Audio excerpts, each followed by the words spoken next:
Ya estamos en contacto con el profesor Gustavo Hoffman. Gustavo, muy buenas tardes, ¿cómo estás? Hola Mario, buenas tardes. Te saludo acá desde una lluviosa tarde en las sierras de Córdoba. Pero bien, acá estamos, bien. Bárbaro, bueno, me das una buena noticia porque yo hasta ayer estuve en Córdoba, estuve una semanita en Córdoba y anunciaban para hoy lluvias y cuando hablábamos con un amigo que se quedó allá, decía, no, acá no ha llovido, esta mañana no había llovido, me das una buena noticia que haya empezado a llover. Porque nos volvimos en el tiempo justo, estuvimos apenas una semana, pero la pasamos realmente muy bien, con el beneficio de que el tiempo nos acompañó prácticamente todos los días y pudimos hacer una cantidad de paseos, de recreos, de irnos al río, que realmente fueron unos días extraordinarios que pasamos con mi compañera Laura. Gustavo, ustedes están haciendo la presentación de un libro y lo primero que me gustaría preguntarte es sobre el título del libro, Liberación como deseo, ancestralización como camino. Y te quiero preguntar varias cosas nada más que sobre el título. ¿Qué quiere decir liberación como deseo? Bien, Mario, vamos a ponerlo en contexto, ¿sí? Este libro es una obra colectiva y multidisciplinar, ¿sí? Somos cinco personas que lo hemos escrito. Ajá. De entre las cinco, mi rol fue el de un poco de juntar al grupo, proponerles esta obra y bueno, el título, lo de liberación, tiene que ver específicamente con mi lugar en la obra. Yo vengo de la formación en lo que es la filosofía de la liberación latinoamericana. Uh-huh. Entonces, desde esa corriente filosófica es que el libro está pensado como una liberación como deseo. ¿Como deseo de qué? ¿Y liberación de qué? ¿No es cierto? Claro. Estamos hablando de un modelo cultural hegemónico, el cual nosotros creemos que de seguir viviendo inmerso en ese modelo, nuestra salud es lo que está en juego, ¿sí? Uh-huh. Y uno de los primeros pasos que hay que dar para salir de un lugar es desearlo, ¿sí? Poder visibilizar eso que nosotros hemos visibilizado en nuestras vidas, que vivir de esta manera realmente nos está enfermando, en la salud individual y en la salud colectiva, ¿no es cierto? Uh-huh. Y por eso la necesidad de desear salir, para cuando uno puede salir, obviamente, ¿no? Salir de un modelo hegemónico, es muy fácil decirlo, las palabras, ¿no? Pero esto tiene que ver con caminos que no necesariamente uno sale 100%, ¿no? No estamos hablando de un camino de escapismo, de irnos a vivir solos al medio de la montaña, ¿no? Uh-huh. Como ermitaños, sino estamos hablando de lo que decía el Tato Iglesias, aquel fundador de la Universidad Transhumante, de que aceptando que vivimos bajo este modelo capitalista, animarnos a ensayar otros paradigmas de vida, ¿no? Claro. En transición siempre hacia algo mejor, hacia algo nunca acabado y completo, pero con ese horizonte, con ese norte, ¿no? Bien, ahora eso tiene que ver, sí. Ahí se te abren siempre las dos cuestiones, ¿verdad? Es decir, yo vivo bajo un régimen hegemónico, digamos, en nuestro caso, la Argentina, un capitalismo periférico, subordinado, dependiente, saqueado, que lastima mucho a su pueblo, ¿verdad? Ahora, frente al mismo, habría una actitud un poquito más individual de decir, bueno, yo tengo amigos que han asumido esto, yo me aparto un poco, me voy un poquito más a la naturaleza, la Argentina es grande, tiene muchos lugares, y vivo bajo otros paradigmas. Y hay otra posibilidad que es el conformismo, por decirlo de alguna manera, y hay otra posibilidad que es decir, no, vamos a cambiar el sistema, ¿no? ¿Cómo se ubican ustedes respecto de estas tres chances que yo, a grandes rasgos, estoy definiendo? Mira, yo te voy a contar a partir de mi propio proceso personal, ¿sí? Dale. Yo trabajo como docente, como profesor de educación física, en una escuela primaria pública y en un jardín primario público acá en Río Ceballos. Uh-huh. Y El libro nuestro básicamente se refiere a lo que nosotros llamamos empoderamiento sanitario. ¿Qué significa el empoderamiento sanitario? Tomar las riendas de la propia salud, ¿sí? Bien. Ese camino, en mi caso y en los de mi compañero de equipo, ha sido un camino que ha sido de lo individual a lo colectivo. No se ha quedado en lo individual. Bien. En mi caso concreto, a partir de algunos problemas de salud que tienen que ver con un colectivo social que nos enferma, pero que afecta a la salud individual, ¿sí? Uh-huh. Cuando uno se siente con problemas de salud, ahí está la salud individual en juego, ¿sí? La propia persona. Claro. Lo que pasa es que nosotros entendemos que hay un modelo de sociedad en el cual hay ciertos saberes, técnicas y herramientas que nos podrían llevar a este empoderamiento sanitario que nosotros proponemos, que el mismo modelo las invisibiliza, las ridiculiza, las niega, y porque tiene que ver generalmente con saberes, técnicas y herramientas que se mueven en otro plano, no se mueven en el plano del mercado, ¿sí? Uh-huh. Se mueven en el plano de la gratuidad, se mueven en el plano de el legado transgeneracional, de aquello que en los pueblos ancestrales era legado de una generación a otra, dentro del clan, dentro de la tribu, y eso no se cobraba porque uno lo recibía y después lo transmitía. Claro. Y en materia de salud tiene que ver con eso. Nosotros proponemos aquello que primero hicimos la propia experiencia. Yo cuando tuve un año con bastantes problemas de salud, infecciones respiratorias, hernias de disco, que me llevaron a poner en juego mi propia carrera como profesor de educación física. Claro. De hecho, el médico que en su momento a mí me atendía me dijo, anda pensando en dedicarte a otra cosa porque hay muchas cosas que ya no las vas a poder hacer más, ¿sí? Uh-huh. En su momento, yo cerca de cumplir 40, ahora estoy por cumplir 44, uh-huh. O me resignaba a la palabra del médico como una palabra definitiva, o empezaba a rastrear y buscar herramientas que no me habían proporcionado para tomar la salud en mis manos. Y eso es lo que hice. Busqué, me di con gente, di con profesionales de la salud, quizá con una mirada no convencional, claro. Que me hizo poner en práctica muchas prácticas que realmente me hicieron muy bien, y que cuando me di cuenta que me hicieron muy bien, este instinto gregario que tenemos los seres humanos me llevó a decir, esto está muy bueno, esto hay que compartirlo. Y ese compartirlo fue el paso de lo individual a lo colectivo. Bien. Yo acá en la Sierra fundé una escuela integral de salud, en la que básicamente con otras personas transmito todo este legado de conocimientos que a mí me hicieron muy bien. Por eso digo que nosotros nos ubicamos desde lo individual a lo colectivo. Uh-huh. Claro. Sí, yo creo que la idea de una medicina hegemónica, dominada por laboratorios e intereses privados, ha deformado la idea del saber, porque efectivamente hay muchas fuentes del saber. Vos marcás los pueblos originarios, otros, por ejemplo, marcan los conocimientos de la cultura china en cuestiones médicas. Hay ¿cómo se llaman? Irólogos que miran la iris y en fin, que tienen conocimientos que son desconocidos.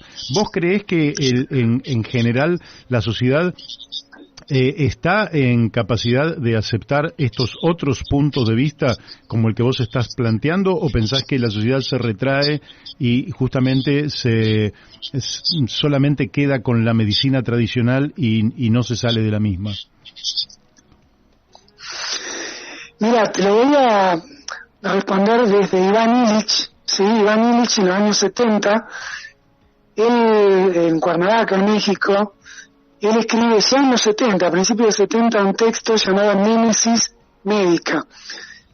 Advierte en ese entonces ya que todo sistema creado por seres humanos, por supuesto, todo sistema, estructura institucional, pasado cierto umbral de burocratización, uh-huh. Se vuelve en contra de los fines para los cuales fue creado. Qué interesante, ¿eh? Claro, y fíjate que él lo analiza desde el sistema educativo, ¿sí? desde el sistema médico y hasta desde el sistema de transporte. Es muy interesante, creo que es un pensador olvidado, pero es brillante lo que él en aquellos años propone, ¿no? Él dice que en materia de salud el sistema hegemónico ha pasado ese umbral, ¿sí?, de burocratización, porque ha monopolizado los medios, ¿sí?, y desligado de la responsabilidad personal. Esos dos caminos ha hecho, ¿sí?, los vuelvo a repetir. Ha monopolizado los medios, claro, ¿sí?, y desligado de la responsabilidad personal. ¿Qué significa esto? Que a nivel sistémico, a nivel cultural, lo que han hecho, en el impacto en cada persona individual, es que hoy, al monopolizar los medios, y lo que decía yo hace un rato, nos han hecho olvidar, por ridiculizarlos, por negarlos, ¿sí?, todos estos saberes ancestrales que van por fuera de su monopolio, justamente porque se maneja en una lógica de gratuidad y de reciprocidad y no en una lógica de mercado, ¿sí? Uh-huh. Pero por otro lado han desligado a la gente de su responsabilidad. Hoy no nos hacemos cargo en general de nuestro cuerpo y solo tenemos la relación con nuestro cuerpo desde el umbral del dolor, ¿sí? Cuando me duele algo, ahí me acuerdo, ¿sí? Voy al médico, compro la pastilla que me haga pasar el dolor, ¿sí?, para seguir siendo, digamos, una pieza más de este engranaje, de este sistema, ¿no? Claro. Entonces la propuesta nuestra es otra. En primer lugar, es relacionarnos con nuestro cuerpo, no desde el dolor, sino desde el placer. Yo tengo un cuerpo fantástico, ¿sí?, un cuerpo que tiene una capacidad y un potencial para desplegar increíble, y nos tenemos que relacionar de otra manera, desde el placer. Cuando uno hace una experiencia como la que nosotros hemos hecho, y como la que finalmente en nuestro libro contamos, de un proceso de sanación, de recuperación, donde uno realmente, lo que muchas veces hemos hablado nosotros, cuando uno está sano, se da cuenta que está sano, ¿sí? Uh-huh. Porque su experiencia con su propio cuerpo es gozosa. Uno se siente bien, pero se siente bien en serio. No esta cosa de que estar sano es igual a no estar enfermo. Es mucho más que no estar enfermo, ¿sí? Estar sano es como una planta que está sana y uno se da cuenta que está sano porque da frutos, ¿sí? Uh-huh. Y bueno, tiene que ver con eso. Bien. Quiere decir que y pensar vos que estamos en una radio que está inserta en el oeste del Gran Buenos Aires, una AM, de manera que tiene una amplitud de llegada muy grande, y en general nosotros somos habitantes del cemento.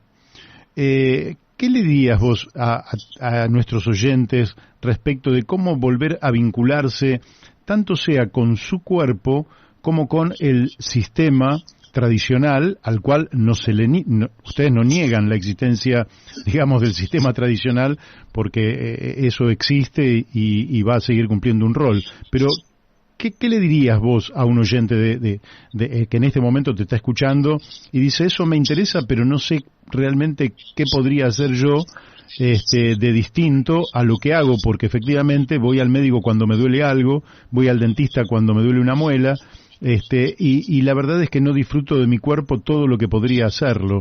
¿Qué le dirías vos? Mira, yo me voy a parar en el sistema educativo ahora, ¿sí? El sistema educativo nuestro actual, que nace con la modernidad, el sistema educativo que plantea Rousseau en Francia, ¿sí?, en el siglo XVIII, y que después tiene un desarrollo técnico en Estados Unidos, que es el que finalmente Sarmiento trae acá hacia fin del siglo XIX, ¿no?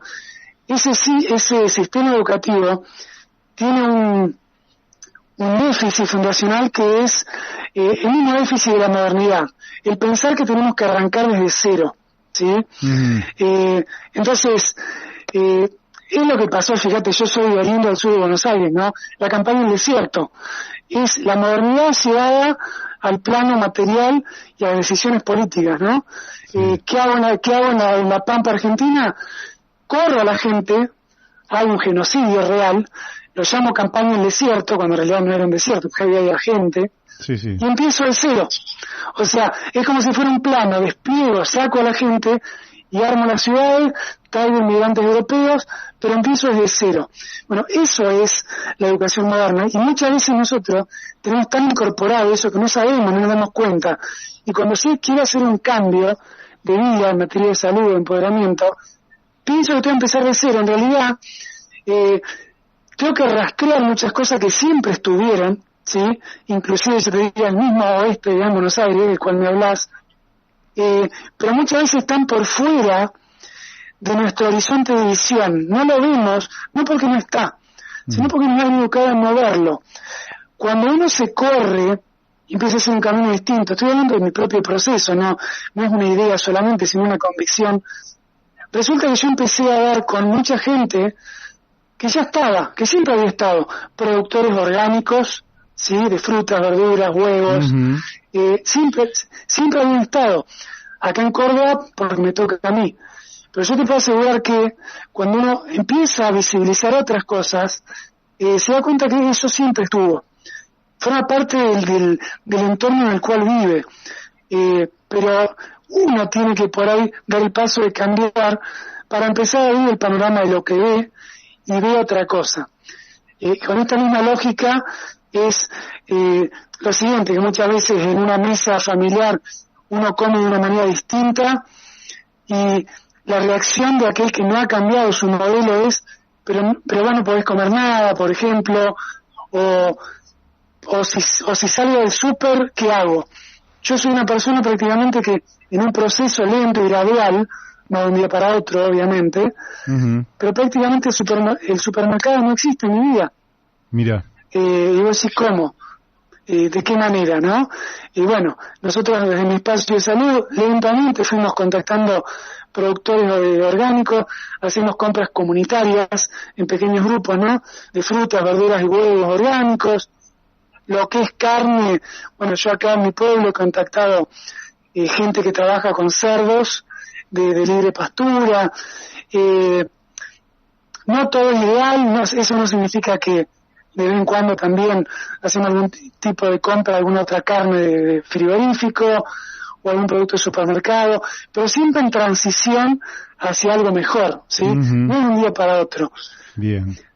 Bien, la transición, porque en realidad los seres humanos vivimos en transición. Yo que estoy hace muchos años en política, a veces me dicen, este es un gobierno de transición, y digo, yo no conozco ningún otro gobierno en la historia de la humanidad y en el futuro de la humanidad que no sea de transición, porque todo está en transición. El tema, lo que vos nos estás diciendo, es que la transición, uno tiene que ser consciente de hacia dónde quiere esa transición. Sabemos que nacemos en un lugar determinado, en un ambiente determinado, pero a partir de allí empieza a emerger la libertad de las personas para elegir otro lugar a donde ir, y eso es un poco lo que vos nos estás diciendo. Ahora, esto lo encarnan ustedes desde el punto de vista de la salud. ¿Y vos cómo vinculás el tema de la salud con la recomendada actividad física, dado que vos sos profesor de educación física? ¿Qué vínculo tenés en esta relación salud y actividad física de las personas, donde efectivamente también como consumidores es mucho más el fútbol que consumimos por televisión, radio o como espectadores en general que el que practicamos, y así lo podríamos hacer extensivo a otras ramas, y mientras tanto se va generando el sedentarismo, se va generando, en fin, una cantidad de actitudes que nos llevan justamente a una situación de pérdida de vitalidad física, etcétera, etcétera. ¿Qué nos dirías al respecto, Gustavo? Que sí, que por supuesto que uno de los pilares en los cuales se basa una salud integral justamente es el ejercicio, ¿no? Como otro es la alimentación, como otro es el descanso, pero siendo al tema del ejercicio, en primer lugar uno tiene que buscarle la vuelta a algo que le dé placer, que le dé alegría, ¿sí? Esto significa que ejercicio físico para mucha gente es armar grupos de baile, ¿sí? Porque ahí te estás moviendo y te estás moviendo un montón. Claro. Hay gente lo voy por el otro lado. Hay muchos gurúes que dicen esta es la posta, o sea, esto es lo que tenés que hacer. Y por ahí no hay un punto de inicio. A veces una persona quiere empezar a hacer un cambio, busca, y en lo primero que da se siente incómodo, porque quizás justamente no hay el tipo de ejercicio o el tipo de grupo, porque todo va ligado. O sea, muchas veces no pasa por el ejercicio en sí, el grupo humano, ¿sí? El grupo humano con el cual vos te encontrás, porque por ahí vas a apareciste a un gimnasio, y lo que se hace está bueno, te gusta, pero el grupo humano no, o sea, no te sentís parte, no te sentís cómodo, y lo más sano es no estar en un lugar así, porque no se puede sostener en el largo plazo. Entonces, uno tiene que buscar cuál es la actividad física, pero siempre ligada al grupo. En mi escuela de salud tenemos 5 pilares, ¿no? Yo recién te cité 3, porque es una escuela integral de salud, ¿no es cierto? Bueno, repetime los Existe 3, el ejercicio, repetime los 3 claro, y agregame claro. los otros 2. El ejercicio, la alimentación, porque y estas dos se retroalimentan, porque una alimentación deficiente o mala en el sentido de que genera un estado de inflamación en el cuerpo, hace que muchas veces uno esté en un estado que quiere empezar el ejercicio físico y lo primero que siente es dolor. Entonces, en paralelo, el cambio es como que uno se va activando y una cosa lleva a la otra, ¿no? Mm-hmm. La alimentación y el ejercicio tienen que estar de la mano, ¿no? Bien. Y el descanso, ese es el tercer pilar que te citaba hace un rato. Bien. El descanso porque el cuerpo necesita repararse, ¿sí? Y para eso hay que descansar, si no, no hay forma. Y los otros 2, ¿sí? Son los vínculos. Por eso te decía, si no tenés un grupo humano que te sientas cómodo para hacer algo, no lo vas a sostener, ¿sí? Más cuando uno se mueve desde paradigmas quizá no convencionales, no hegemónicos, ¿no? Claro. Solo es imposible porque a uno le da la impresión que va contra la corriente, y en realidad no es así. Hay mucha gente en muchos lugares Hola. ¿Lo perdimos? Estoy. ¿Me escuchan? Estás. Ahora, sí, hubo unas palabras que seguramente se perdieron, pero retomalo, ¿no? Muy poquitito. Sí, bueno, estaba hablando de esto, claro, de los pilares, ¿no? El cuarto pilar, sí, ese lo que tiene que ver con los vínculos, ¿no? Sentirse cómodo en un grupo donde haces cosas, ¿no? Y cuando uno empieza a hacer un camino, quizá distinto, de empoderamiento sanitario, de vivir de una manera más sana, muchas veces va generando nuevas redes de vínculos con personas que se mueven en estos ámbitos. Y es muy saludable eso también. No es que uno tiene que renunciar a sus vínculos, sino ampliar ese espectro de vínculos, ¿no? Bien. Y el último, digamos, de los 5 pilares que yo trazo en mi escuela integral, es el propósito de vida, ¿sí? Bien. El propósito de vida es una forma de llamarlo. Mucha gente dice, tiene que ver con ¿por qué me levanto cada mañana? ¿Sí? El propósito de vida no es exclusivamente el trabajo de uno. Puede ser el trabajo con suerte en el cual uno se expresa, pero es aquello en lo que uno dice, yo soy bueno en esto y esto es lo que quiero transmitir a los demás. Yo siento que hay algo que quiero transmitir a los demás, uno dice al mundo, en realidad el mundo es el entorno cercano de vínculos en el que uno se mueve, ¿no es cierto? Claro. Pero yo siento que si yo no transmitiría esto a los demás, a esos otros les estaría faltando algo, ¿no? Es una cosmovisión también en la cual todos estamos de alguna manera conectados, ¿no? Desde ahí nos movemos. Y las culturas originarias en esto nos hacen escuela, ¿no? Esta integralidad, no solo del ser humano con otro ser humano, sino con todos los seres vivos. Entonces hay un rol que a cada uno le toca cumplir con ese conjunto, ¿no? Cuando uno lo descubre, eso tiene un plus muy importante en la motivación diaria de cada uno, ¿no? Comparto totalmente lo que decís. Bueno, el tiempo se nos ha ido. Desde ya que te voy a decir como dice Jorge Luis Borges, yo estoy cantando, dice, lo que se cifra en el nombre, ¿no? Sobre Jacinto Chiclana. Yo en realidad estoy hablando lo que se cifra en el título del libro, pero en cuanto tenga el libro y pueda leerlo, te voy a volver a entrevistar. ¿Te parece bien, Gustavo? Sí, por supuesto, con todo gusto, porque yo veía el panel de las personas que van a hablar con vos hoy y digo, ¿cuánta gente en cuántos lugares con luchas, ¿no? Con muchas luchas que están muy buenas y muy necesarias. Cada uno tendría que seguramente tener un tiempo mucho más extenso para poder explayarse. Pero bueno, con todo gusto, cuando sea el momento, nos volvemos a juntar para charlar, ¿sí, Mario? Perfecto. Bueno, te mando un fuerte abrazo y le digo a los oyentes que hemos hablado con el profesor Gustavo Hoffmann. Fuerte abrazo y hasta pronto. Bueno. Hasta cualquier momento, que sigan bien.